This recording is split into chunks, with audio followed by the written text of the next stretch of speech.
Well, you know, charter fishermen that have charter boats because of the economy, because of there's no fish. Yeah. They come to us generally and say, how do I get on a tugboat? Yeah.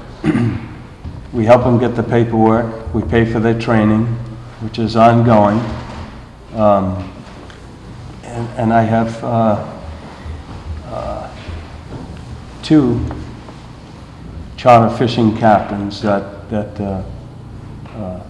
because of the economy, because of for whatever reason. Yeah. They talk about the loss of jobs by the LNG traffic 70 times, 140 trips up and down the bay.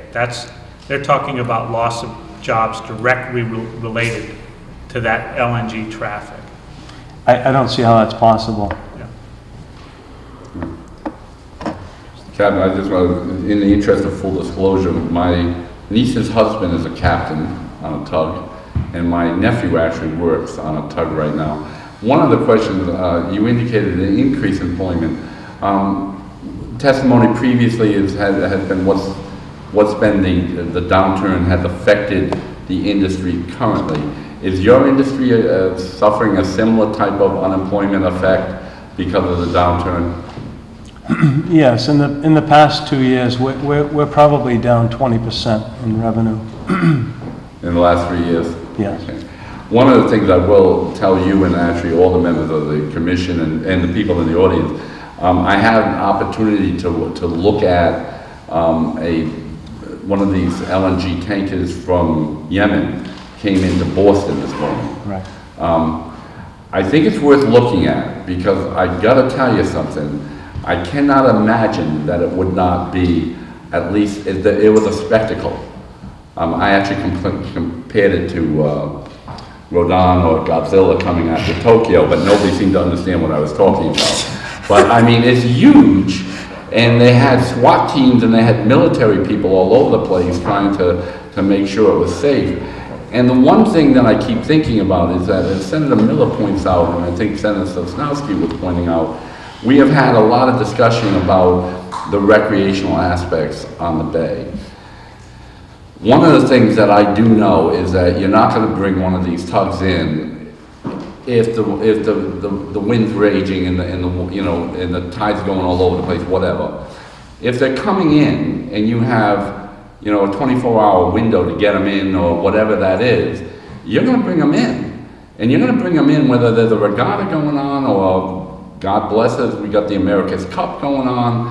And it just seems to me, and I don't expect you to respond, this is the long questions that I was pointing out before, but it seems to me inevitable that our recreational use and our other commercial uses of the bay will be impacted by, they're not going to have one of these boats sitting out there for 48 hours waiting for a regatta to finish.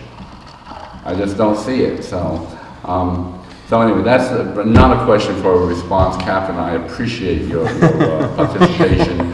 And again, I would ask that if the commission members have further questions and they need your expertise, that you would be available to respond to their questions. Absolutely. Thank you, sir. I appreciate it very much.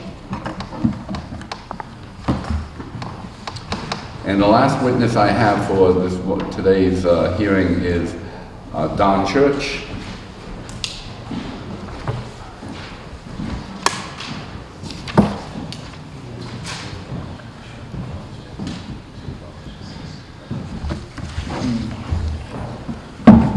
Welcome.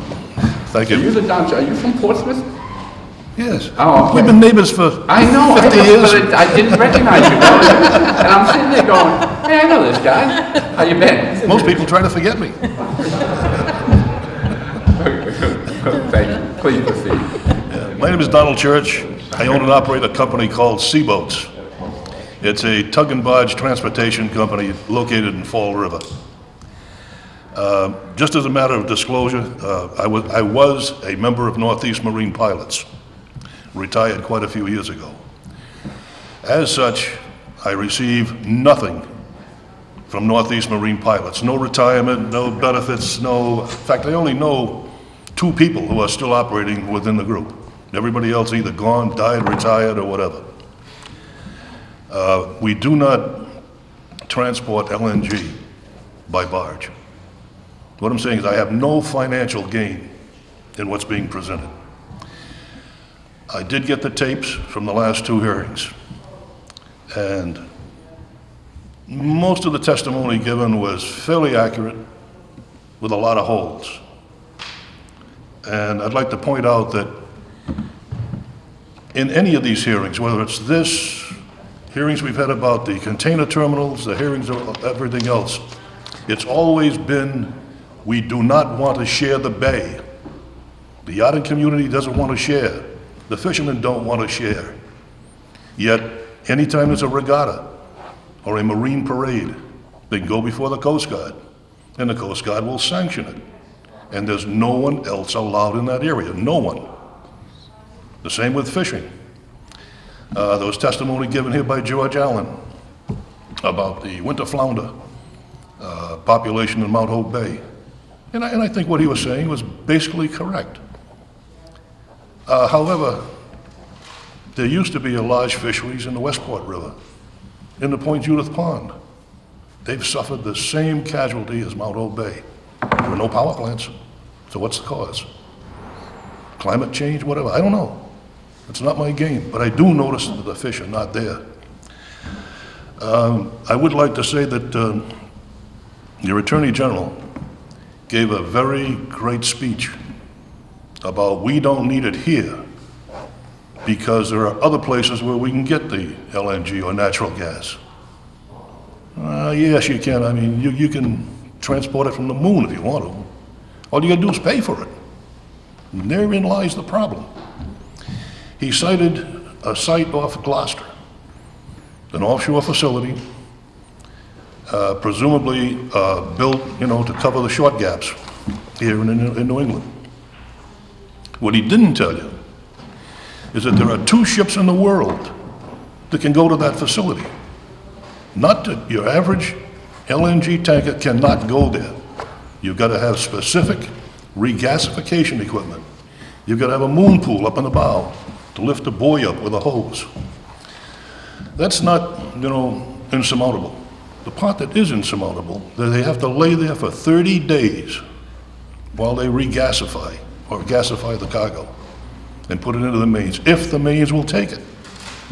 So you got a ship worth a couple of $100 million laying there to give you cargo. Who's going to pay for it? The public. The story lately was that any of that gas that was due here is being shipped to Europe. I mean, these ships do have the capability of discharging at a normal dock and normal storage facility. The facility off Gloucester was used 1/2 time. They put a ship in there for a short period of time just to prove that it would work, and they left to discharge somewhere else. The other facility that he mentioned was down outside of New Orleans. That one is 4 or 5 years old. The same story down there. They put one ship in, discharged a half a cargo, and left. So where's your gas coming from? He also cited the facilities in Canada. And that's a fact, they're building them. I would really caution anyone to make their energy supply dependent upon Canada. And I'll give you a good example. I think most of us here are of the age where we went through 1963, when a subsidiary of Gulf Oil wanted to build a refinery in Jamestown. And the Gulf Oil view of this thing was if they could build a deep water terminal anywhere on the East Coast with a refinery, then they'd end up supplying the East Coast. And as we all know, they didn't make it. Their next best move, they went to Canada. With a contract with the Canadian government, they built a huge refinery in deep water, 120 foot of water at the dock.